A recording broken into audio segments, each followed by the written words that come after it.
Olá, alunos, tudo bem com vocês? Sou a professora Maria do Carmo. Nesse momento, estarei passando para vocês algumas orientações sobre o tema ventos e meteorologia. Estamos no nosso livro 3, Uso e Educação, capítulo 16. Alunos, vocês estão observando nesse slide alguns equipamentos para previsão do tempo. Nós temos uma pergunta aqui para vocês. Quais recursos são utilizados modernamente para realizar as previsões do tempo com boa margem de acerto? Então, nós temos alguns mais simples aqui, que é um radar meteorológico, um balão meteorológico, que é colocado dentro dele alguns objetos para medir a umidade do ar, temperatura do ar, movimentação das massas de ar, uma estação meteorológica. E aqui a última e mais moderna elaboração do ser humano, que é um satélite meteorológico. No Brasil não temos o nosso satélite meteorológico. Continuando com vocês aqui, ó, eu selecionei para vocês um vídeo bem curtinho que mostra algumas ferramentas que são utilizadas com grande precisão para entender a movimentação das massas de ar. Bom, acessem e depois vocês tirem as conclusões a respeito dessas ferramentas, quais são mais eficientes e por aí vamos, né? Vamos falar para vocês sobre vento. Então, nós temos alguns itens que classificam o vento, que é pressão, temperatura e a velocidade com que as massas de ar se movimentam. Então, vento seria o quê? Seria as camadas de ar que se movimentam. Esses movimentos, às vezes, eles são pequenos, às vezes são muito rápidos, conforme. Então, a superfície da nossa Terra, do nosso planeta, ela é aquecida pelo Sol. Porque, né, o ar está em volta do nosso planeta e constantemente recebe influência desses raios solares.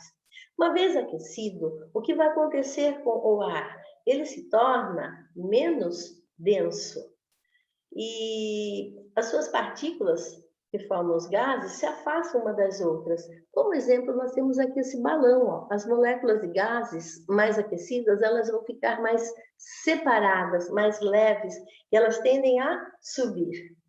Então, e o ar menos denso, ou esse ar menos denso ou rarefeito, ele sobe. No lugar dele ficará o ar frio. Esse ar frio ele tem as suas partículas mais grudadinhas, mais aderidas.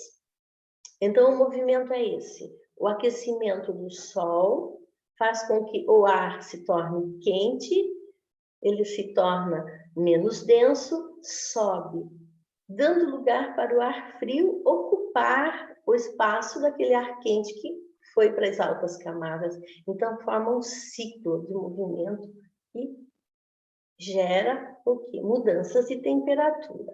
Então, nós temos aqui os ventos que acontecem na direção vertical, subindo, e nós temos os que acontecem, os que se movimentam na direção horizontal. Esses na direção horizontal são formados quando a massa de ar próxima à superfície sofre aquecimento. Ela eleva-se e seu lugar é ocupado por massa mais fria, que se encontram ao lado. Então, minha gente, vento é sempre essa movimentação. O ar mais quente se tornou menos denso, sobe, dando espaço para o ar frio ocupar aquele lugar que o ar quente estava ocupando. Então, vamos falar agora para vocês um pouquinho mais sobre esses ventos que são suaves, né? Que são leves. Então, nós temos dois tipos de brisa. Brisas marítima ou terrestre. Temos também ventos alísios e os ciclones.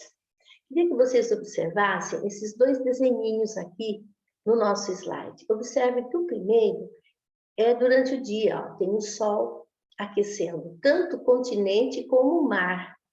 À noite, nós temos o quê? Um resto de calor armazenado pelas camadas de nuvens e também o calor armazenado pela nossa gravidade. Então, aqui à noite, nós vamos ter a nossa brisa terrestre, durante o dia, a nossa brisa marítima. Então, vamos começar a explicar para vocês.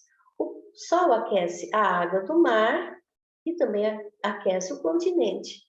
Como a Terra se aquece mais rapidamente, o ar acima do nosso continente fica aquecido e ele sobe mais rápido, dando lugar para aquele ar que está sobre o mar, que é mais frio, se deslocar em direção da Terra, ocupando o lugar do ar que subiu. Observe que forma um ciclo, tá? Então, temos desse modo uma corrente de ar no sentido mar para terra.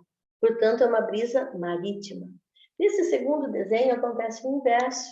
Lá durante a noite, então, ao contrário do dia, né? A superfície terrestre, à noite, ela esfria muito mais rapidamente do que a água do mar. Então, ó, o ar sobre o mar, ele está mais aquecido e sobe. E o ar frio da Terra se desloca para o mar, formando um ciclo de troca de massas de ar mais quente por mais fria. Então, o ar frio se aquece e sobe, repetindo esse processo. Então, nós temos aqui, desse modo, uma corrente de ar no sentido terra para o mar. Bom, o que é interessante essa brisa terrestre? É muito bom para os pescadores com barco à vela. Por quê? Eles saem à noite para o mar para pescar. Então, se o pescador está aqui, o barquinho dele, e ele vai em direção ao mar, o ar mais frio vai empurrar ele em alto mar. E quando amanhece lá pelas 5, 6 da manhã, o que? Vai acontecer o contrário. Então, eles vão utilizar a brisa terrestre, olha ela aqui, para trazer de volta, para retornar o barquinho, utilizando essa brisa e chegar ao continente. Então, é interessante essa percepção do ser humano sobre os ventos. Então, ventos alísios são ventos que favorecem o deslocamento de embarcações à vela, também são ventos calmos, né? Que deslocam embarcações. Já os ciclones são correntes de ar que se movimentam em espiral. Espiral quer dizer, vai formando uma espiral que sobe, tá? Atingem velocidades de até 100 km por hora, destruem. Eles são destrutivos, né? Destruem casas, plantações e tudo mais. Agora aqui a gente mostra para você uma imagem da internet falando de um tufão ou furacão. Observem, alunos, aqui nesse canto superior esquerdo, os satélites. Esses satélites são artificiais, colocados lá em altas, a quilômetros e quilômetros de distância da superfície da Terra. Esses satélites eles vão monitorando através de fotos toda a movimentação da massa do ar. Então, aqui no centro da imagem, você vai ver o olho do furacão, que é uma grande corrente de ar quente e úmida que sobe em espiral e se condensa em nuvem. Então, ela vai subindo, subindo em direção à atmosfera, formando grandes nuvens. Depois ela vai chover, né? Então, esses furacões ou tufões, eles formam grandes redemoinhos e podem passar de 300 km por hora de velocidade. Eles têm início quando o ar quente sobre o oceano é aquecido ainda mais pelos raios solares. Então, ar quente sobre o oceano geralmente é verão e região próxima ao Equador, certo? Bom, já que estamos falando de tufões, brisas, chuvas, né? Vamos falar de meteorologia. Seria a ciência que vai estudar as condições atmosféricas e auxilia muito na previsão do tempo. Essas condições atmosféricas, minha gente, é o quê? É a movimentação das massas de ar, as frentes frias ou quentes, a pressão atmosférica, a umidade do ar, a temperatura daquele ambiente. Então, a todos esses fatores aqui, nós chamamos de meteorologia. Então, os meteorologistas, eles preveem e estudam essas massas de ar, frente fria, frente quente, pressão na atmosfera, umidade do ar. Vamos lá, a umidade do ar, quanto maior a umidade do ar, maior vai ser a pressão atmosférica, mais chance de chover. Bom, qual seria a diferença entre tempo e clima? Tempo seria quando nós nos referimos, agora, minha gente, já estou na página 51. Tempo refere-se a um determinado momento, onde a pessoa diz assim, ontem estava ventando muito, ou então na madrugada passada choveu. Então, refere-se àquele instante, aquele momento. E clima? O clima é a média das condições observadas durante um certo tempo, tá? Durante 2 dias, 3 dias. Então, essas médias das condições climáticas, condições atmosféricas foram observadas, analisadas. E aqui nós temos uma informação interessante para vocês, né? Informações necessárias para fazer a previsão do tempo são obtidas nas estações meteorológicas. Balões com aparelhos meteorológicos são usados para auxiliar na coleta das informações, mas a eficiência da previsão do tempo mesmo é dada com esses satélites meteorológicos. Vejam aquele vídeo, fala muito sobre essas ferramentas. Então, esses satélites meteorológicos, eles vão fotografar a superfície da Terra e enviar esses dados para navios e estações computadorizadas que vão ajudar a previsão do tempo. Hoje em dia, a margem de erro na previsão do tempo é mínima. Antigamente, previa-se chuva e não vinha. Então, hoje é mais certo, né? Mais certeira essa previsão das condições atmosféricas. Vamos falar aqui para vocês sobre os aparelhos meteorológicos. Então, nós temos agora na nossa página 52, nós temos alguns aparelhos com os quais eu vou explicar para vocês sobre as previsões do tempo. Nós temos 2 aqui, ó, o biruta e o anemoscópio, muito usados 2 em aeroportos. Por quê? Porque eles determinam direção dos ventos e velocidade. Então, a velocidade do vento permite calcular com que rapidez uma frente de massa de ar irá atingir certa região. Muito importante esses 2 aparelhinhos aqui, para determinar velocidade e direção. Termômetro, temperatura do ambiente, temperatura mínima e máxima. Vejam que nesse termômetro aqui nós temos 2 unidades de temperatura. Aquela que nós usamos, que é graus Celsius, observem aqui as temperaturas mais altas e depois do zero as negativas. Nós temos aqui uma outra escala de temperatura, que é a escala Fahrenheit, que nós não usamos essa, nós usamos a Celsius. Também mede temperatura ambiente. E, por último, aqui nessa imagem, o pluviômetro, que vai medir a quantidade de chuva. Então, a água entra por essa borda, né, por essa abertura, e durante um determinado tempo, ela atingiu determinado limite, né, determinado número, valor, e mede-se, então, aí a quantidade de chuva relativa naquele momento, naquele tempo lá. Outros aparelhinhos aqui. Barômetro, mede a pressão atmosférica. Observem que aqui nós temos números, né? Que vão até 1060.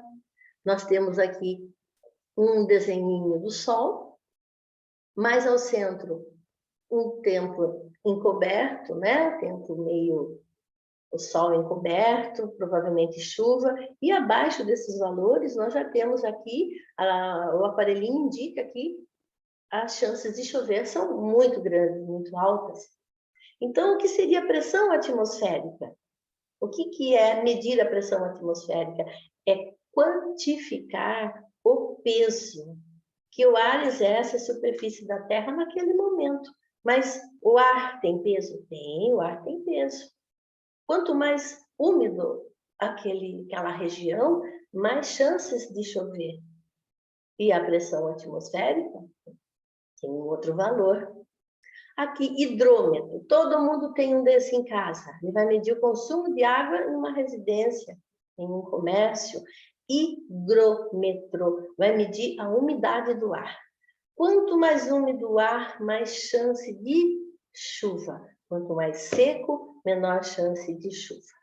E aqui eu tenho uma imagem, eu peguei da internet para vocês, gente, que mostra a aproximação de uma massa de ar fria em direção a uma massa de ar quente.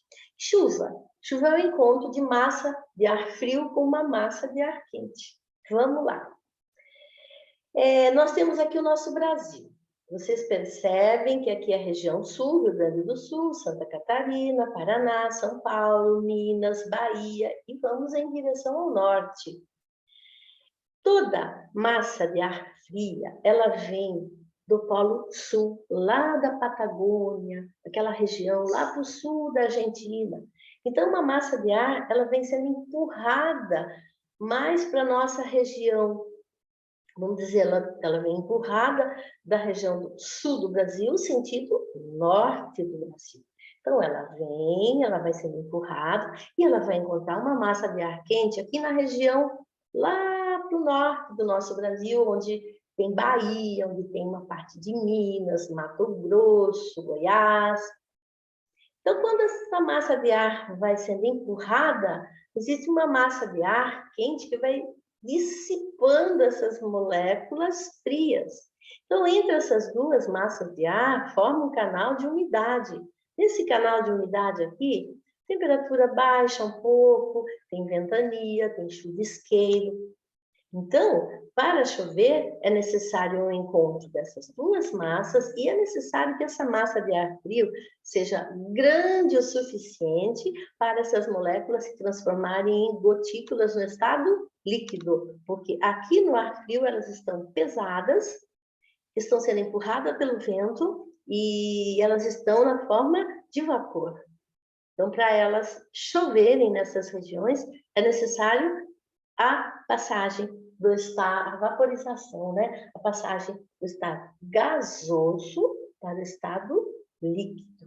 E aí chove, tá bom? Sobre chuvas, né? Então, aqui nós já falamos quando é que chove. Eu tenho aqui para vocês dois desenhinhos, ó. O encontro de uma massa de ar no sentido para chegar dentro de uma massa de ar quente. E aqui o contrário, uma massa de ar quente quando ela está sendo levada para uma região mais fria, tá? Então, são situações de direção de vento contrária. O aumento da pressão atmosférica indica tempo bom. Então, aqui é tempo bom, aqui é tempo chuvoso, tá? Aumentou a pressão atmosférica, o tempo é bom. Diminuiu a pressão atmosférica, então vai chover. Então, o ar úmido costuma indicar tempo chuvoso, principalmente se a pressão atmosférica diminui bastante. Então, ela vai deixar, essa pressão atmosférica, ela vai deixar de sustentar as gotas de água que se formaram por evaporação da umidade de superfície, agora já estão condensadas no interior das nuvens. Então, ar úmido, possibilidade de chuva. Ar seco, nada de chuva. Ok, meus alunos? Então, muito obrigada por assistir a nossa aula. Façam as atividades da página 53 até 56. Dúvidas lá no meu PV. Um grande abraço e fiquem na paz.